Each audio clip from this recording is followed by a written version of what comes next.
নমস্কার বন্ধুরা, নন্দিনী সিম্পল কুকে আপনাদের সবাইকে জানাচ্ছি স্বাগত। আজকে হাজির হয়েছি দারুণ টেস্টি একটি জলখাবার রেসিপি নিয়ে। মাত্র 3 থেকে 4 কাপ আটা দিয়ে তৈরি করে নিতে পারেন দারুণ টেস্টি এই জলখাবারটি। এই জলখাবারটি অনুরোধের ছিল, এটা আমার ছেলের স্কুলের বন্ধুদের অনুরোধের একটা রেসিপি। ভাবলাম আপনাদের সাথেও শেয়ার করি। তাহলে দেরি না করে চলুন বন্ধুরা, রেসিপিটি দেখে নেওয়া যাক। এই রেসিপিটি তৈরি করার জন্য প্রথমে এদিকে আমি 4 কাপ মেপে আর 2 কাপ আর হাফ কাপ মতো ছোলার ডালকে রাতের বেলা ভিজিয়ে রেখেছিলাম। ছোলার ডালটা খুব ভালো করে ধুয়ে পরিষ্কার করে নিলাম। এবারে এখানে দিয়ে দিলাম ছোট করে কেটে রাখা একটা আলু আর একটা টমেটো দিয়ে একটা প্রেসার কুকারে এবার আমি সমস্ত ডালটাকে নিয়ে নেব। নিয়ে এবারে পরিমাণ মতো জল দিয়ে দেব। এখানে খুব বেশি জল দেওয়া যাবে না, জলটা শুধুমাত্র যেন ডালটা ঢেকে যায় ঠিক অতটুকুই জল এখানে ব্যবহার করতে হবে। দিয়ে এবারে 6 থেকে 7টা সিটি দিয়ে খুব ভালো করে ডালটাকে সেদ্ধ করে নিচ্ছি। তো দেখো আমি কতটুকু এখানে জল ব্যবহার করেছি আমি দেখিয়ে দিচ্ছি। তো দেখো শুধুমাত্র ডালটাকে ভিজতে দিলাম, ব্যাস।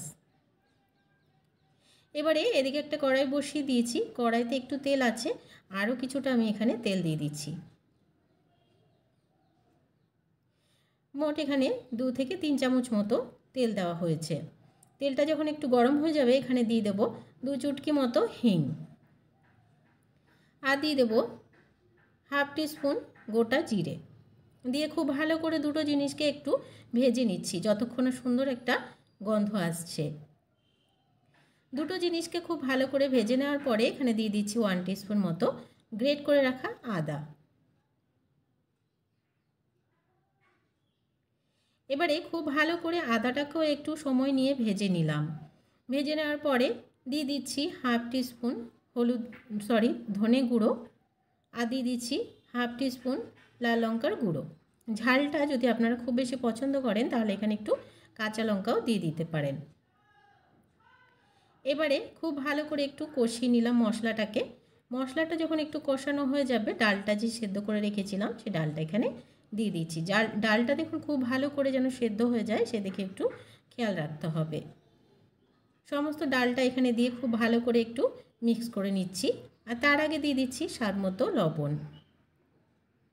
দিয়ে এবারে ডালটাকে খুব ভালো করে নাড়াচাড়া দিয়ে একদম শুকনো করে নিতে হবে যতক্ষণ না পর্যন্ত একটু ভেজা ভেজা ভাতটা যে রয়েছে সেটা শুকিয়ে না যায়। ডালটাকে কিছুক্ষণ সময় নিয়ে একটু খুব ভালো করে মশলাগুলোর সাথে মিক্স করে নিলাম। আমার এক বন্ধু আন্দামান থেকে কয়েকদিন ধরে রিকোয়েস্ট করছে যেন নিরামিষ কিছু রেসিপি ছাড়া হয়। তো বন্ধু এই রেসিপিটি সম্পূর্ণই নিরামিষ, আপনার আশা করছি ভালো লাগবে। এবারে এদিকে একটা বোল নিয়ে নিলাম, বোলে আমি 4 কাপ মেপে নিয়ে নিচ্ছি গমের আটা।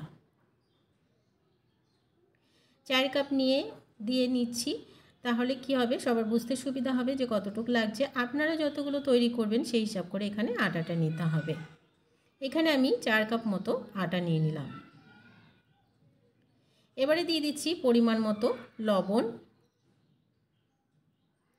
এবার খুব ভালো করে একটু লবণটা প্রথমে মিক্স করে নিচ্ছি। এবারে জল দিয়ে অল্প অল্প জল দিয়ে আমরা যে রুটি তৈরি করি তেমন করে ডোটাকে তৈরি করে নিতে হবে।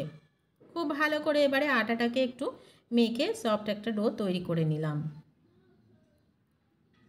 ডোটা আমাদের একদমই রেডি হয়ে গেছে। এবারে হাতের সাহায্যে একটু লেচি কেটে নেব। লেচিটা খুব বেশি বড় বা খুব বেশি ছোট হবে না, মাঝারও হবে। তো দেখুন কতটুকু আমি নিয়েছি দেখে বুঝতেই পারছেন। এবারে হাতের সাহায্যে প্রথমে একটা বোল তৈরি করে নেব। কোনো রকমে কিন্তু এখানে তেল বা কোনো কিছু ব্যবহার করার প্রয়োজন নেই। এবারে একটা বাটি শেপ দিয়ে নেব প্রথমে। যদি দেখছেন যে হাতে লেগে যাচ্ছে একটুখানি আটা মাখিয়ে নেবেন, তাহলে আর হাতে লেগে যাবে না। তেল কিন্তু ব্যবহার করা যাবে না। এবারে যে পুরটা আমরা রেডি করে রেখেছিলাম সেই পুরটা এখানে দিয়ে দিচ্ছি। একটু বেশি করেই পুরটা দিতে হবে। পুরটা আমি একটু বেশি করেই এখানে ব্যবহার করলাম। দিয়ে হাতের সাহায্যে একটু চেপে পুরটাকে বসিয়ে দেব। দিয়ে এবার চারিদিক থেকে বন্ধ করে দেব। ভিডিওতে আপনারা দেখতে পাচ্ছেন যে আমি কীভাবেই কাজটা করে নিচ্ছি।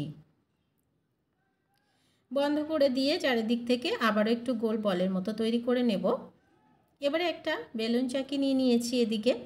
উপর দিয়ে একটু আটা ছড়িয়ে নেব।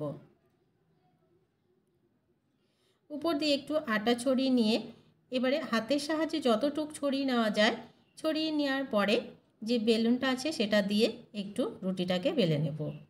এটা কিন্তু একদমই হালকা হাতে কাজটা করতে হবে, যেন ভেতরে যে পুরটা আমরা দিয়েছি সেটা বেরিয়ে না যায়, তাহলে কিন্তু রুটিটা ফুলবে না। তো দেখুন হালকা হাতে আমি কাজটা করে নিয়েছি। এটা একটু মোটা হলেও কিন্তু অসুবিধা হবে না, খুব বেশি মোটা বা খুব বেশি পাতলা নয়। একটা আমি রেডি করে নিলাম। এবারে এদিকে একটা তাওয়া বসিয়ে দিয়েছি, তাওয়াতে কোনো রকম তেল দেবেন না, এমনি রুটিটা দিয়ে দেবেন। দিয়ে মিডিয়াম টু লোতে রেখে উল্টে পাল্টে রুটিটাকে সেঁকে নিতে হবে, যতক্ষণ না রুটিটা খুব ভালোভাবে দুই পাশটা সেঁকা হয়ে যায়। একটু চেপে চেপে দিলেই দেখবেন রুটিটা খুব ভালোভাবে ফুলে যাচ্ছে আর খুব সুন্দরভাবে চারিদিকটা সেঁকাও হয়ে যাবে, আর রুটিটাও একদমই কাঁচা থাকবে না। তো আমি একটা প্যাচুলার সাহায্যে খুব ভালোভাবে চারিদিক থেকে একটু চেপে চেপে দিচ্ছি, যেন রুটিটা খুব ভালোভাবে ফুলে যায়।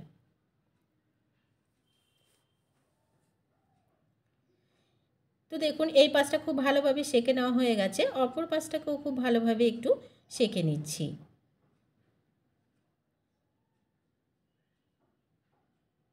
কতটা ফুলে উঠেছে আপনারা দেখে বুঝতেই পারছেন। যখন দেখবেন খুব ভালোভাবে দু পাশটা সেঁকে নেওয়া হয়ে গেছে, রুটিটার একদমই কাঁচা ভাব নেই, তখন ওপরে হাফ টিস্পুন থেকেও কম দিয়ে দেব একটু ঘি ছড়িয়ে। তেল দেবেন না, ঘিটাই দেবেন, তাহলে খেতে অনেক বেশি ভালো লাগবে। খুব বেশিও দেওয়ার প্রয়োজন নেই, একদমই হাফ টিস্পুন থেকেও কম এখানে ঘি ছড়িয়ে দিতে হবে। শুধুমাত্র একটু ঘিয়ের যে গন্ধটা থাকবে সেটাও আসবে আর খেতেও ভালো লাগবে। তো দেখুন এটা একদমই রেডি হয়ে গেছে, নামিয়ে নিচ্ছি। আরও একটা আমি দিয়ে দিয়েছিলাম, এটাও সেমভাবে তো ফুলিয়ে দুই পাশটাকে ভেজে নিচ্ছি। এটাও খুব ভালোভাবে সেঁকে নেওয়া হয়ে গেছে। এবার উপর দিয়ে একটু ঘি ছড়িয়ে দু পাশটাকে উল্টে পাল্টে নামিয়ে নেব। তো বন্ধুরা সবগুলো রেডি করে নেওয়া হয়ে গেছে। কতটা লোভনীয় দেখতে হচ্ছে আপনারা দেখে বুঝতেই পারছেন। আজকের রেসিপি ভালো লাগলে একটা লাইক করতে ভুলবেন না, অনেক অনেক শেয়ার করে দেওয়ার অনুরোধ রইল। নতুন বন্ধু আমার চ্যানেলে যদি নতুন এসে থাকেন, আমার চ্যানেলটিকে সাবস্ক্রাইব করে আমার পাশে থাকার অনুরোধ রইল। পাশে থাকা বেল আইকনটাকে প্রেস করতে ভুলবেন না। আজকের রেসিপি ভালো লাগলে একটা কমেন্টস করে জানাতে ভুলবেন না কেমন হয়েছে। এই রেসিপিটি আপনারা যে কোনো চাটনির সাথে খেতে পারেন, দারুণ টেস্ট হয়, একবার হলেও বানিয়ে দেখার অনুরোধ রইল। আশা করছি আজকের রেসিপিটা আপনাদের ভীষণ ভালো লেগেছে। তাহলে আজকের মতন এখানে শেষ করছি। সবাই ভালো থাকবেন, সুস্থ থাকবেন।